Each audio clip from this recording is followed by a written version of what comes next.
Boa tarde, meu nome é Ana Clara e eu faço grupo com o Lucinei, com o Yasmin e com a Terezinha.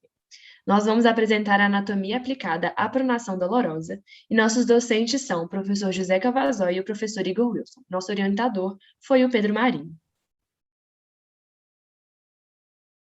Boa tarde a todos, eu sou a Yasmin. A gente vai falar sobre a anatomia do antebraço. Depois a gente vai explicar o que é o movimento de pronação, para que assim a gente possa entender o que é a pronação dolorosa, bem como seu diagnóstico e tratamento. Anatomia do antebraço. O antebraço faz parte do membro superior, localizado entre o cotovelo e o carpo. É constituído por dois ossos, o rádio e a una, sendo a una localizada medialmente, é o osso mais longo e largo em relação ao rádio, que cursa lateralmente paralelo à una. O antebraço tem dois movimentos próprios, a pronação e a supinação, e por essa razão tem músculos específicos para esses movimentos. Os músculos e seus tendões da parte medial do antebraço, que são originados do epicôndilo medial do húmero e vão para a parte anterior palmar da mão, são os flexores e pronadores. Já os músculos da parte lateral originados do epicôndilo lateral do húmero e seus tendões que vão em sentido posterior da região dorsal da mão são os extensores e supinadores. No antebraço, as artérias radial e ulnar e suas ramificações normalmente encontram-se na face anterior do rádio e da una. Agora a seguir podemos observar algumas estruturas ósseas e ligamentos do rádio e da una. Figura 1, observamos a cabeça do rádio, estrutura cilíndrica, que tem uma parte proximal concava ou em concha, que articula-se com o capítulo do húmero. Na figura 2, observamos o colo do rádio, que é essa porção arredondada lisa localizada abaixo da cabeça do rádio. Na figura 3, temos a circunferência articular da cabeça do rádio, que se articula-se com a una na incisura radial, formando a articulação radio-ulnar proximal. Na figura 4, observamos a borda anterior do rádio, que permite a fixação de vários músculos do antebraço. Na figura 6, temos a tuberosidade do rádio, também conhecida como tuberosidade biceptal, devido ao fato de servir como fixação distal ou inserção do músculo bíceps braquial do braço.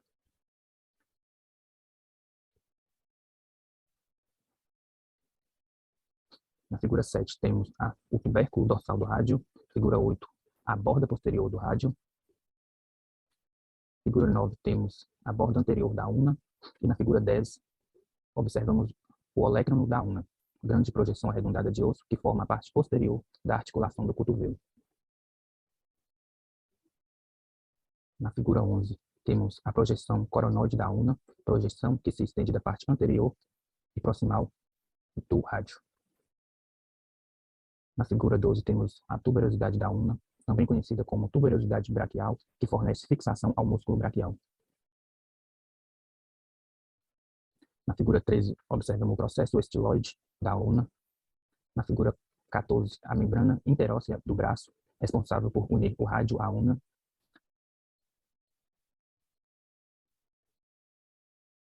Na figura 15, observamos a fóvea articular da cabeça do rádio, que é concava para articular-se com o capítulo do húmero, cuja circunferência gira na incisura radial da una, na pronação e supinação. Na figura 16, observamos o ligamento anular do rádio, que garante que a cabeça do rádio permaneça em posição na incisura radial da una.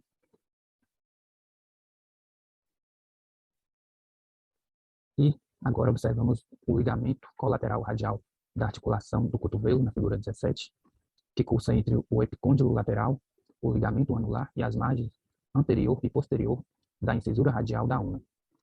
E por último, observamos a figura 18, que é o ligamento colateral ulnar da articulação do cotovelo. Bom, o movimento de pronação consiste na rotação do antebraço, de modo que o rádio fique posterior à una e o metacarpo fique voltado para baixo. Na posição anatômica, a gente tem o metacarpo voltado para cima, para a parte anterior.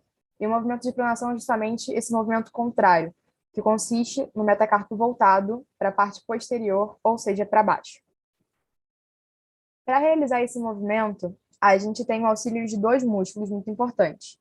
O primeiro deles é o pronador quadrado, que tem a incisão proximal aqui no húmero e na una, e a incisão distal aqui no rádio. Outro músculo para realizar esse movimento é o pronador quadrado, que tem a incisão proximal na una e a incisão distal no rádio. Agora que a gente já falou sobre a anatomia do antebraço e como é o movimento de pronação, a Ana vai falar o que é a pronação dolorosa. Com base em tudo que vimos até agora, a gente pode dizer que a pronação dolorosa ou cotovelo de babá é o deslocamento da cabeça do rádio em relação ao ligamento anular, que acaba ficando preso entre a articulação, o que gera uma subluxação, que foi um tópico que já foi explicitado por um outro grupo na semana passada. Tudo isso causa dor. Então, aqui a gente pode ver o capítulo do húmero, a cabeça do rádio e o ligamento anular. E na segunda imagem, esse ligamento ficando preso entre os dois ossos. A pronação dolorosa tem maior incidência em crianças de 1 a 5 anos de idade, sendo o pico dos casos aos 3. Isso acontece em vista da fragilidade desse ligamento dentro dessa faixa etária. Mas à medida que o ser humano cresce, ele fortalece o ligamento e por isso não é mais acometido com a pronação dolorosa. Por fim, tudo isso acontece quando puxa-se subitamente o braço da criança em posição de pronação, que é uma situação muito frequente em vista da tendência dos adultos de puxar, segurar ou levantar a criança pelos braços, com uma força suficiente para poder causar essa subluxação.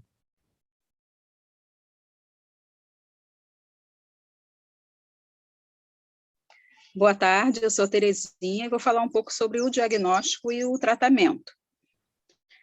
Conforme a primeira figura, né, o choro e a dor são os sintomas iniciais, né, para se detectar que existe alguma lesão. Em seguida, a dificuldade de movimentar todo o membro, principalmente o cotovelo, o qual permanece ao lado do corpo da criança e com a palma da mão virada para baixo, conforme identificado na figura também. E, geralmente, a história clínica já sugere a pronação dolorosa, porém, devemos descartar lesões associadas como as fraturas. O tratamento. O tratamento, ele consiste em acalmar primeiramente a criança e os pais, e, posteriormente, realizar uma manobra específica de redução, conforme essa manobra mostrada na figura 27. O ortopedista ele realiza na própria consulta e com muita facilidade, sem nenhuma necessidade de anestesia. A criança geralmente tende a melhorar rapidamente, em pouco tempo retornar às suas atividades habituais.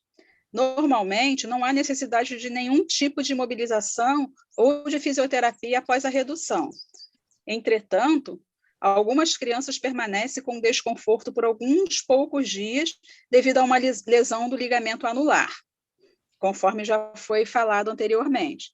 E, nesses casos, pode-se imobilizar com uma tala gessada, conforme aconteceu nessa figura 28, né, que a criança está com essa tala gessada, e também pode ser prescrita uma medicação para a dor e uma nova reavaliação deverá ser feita em alguns dias.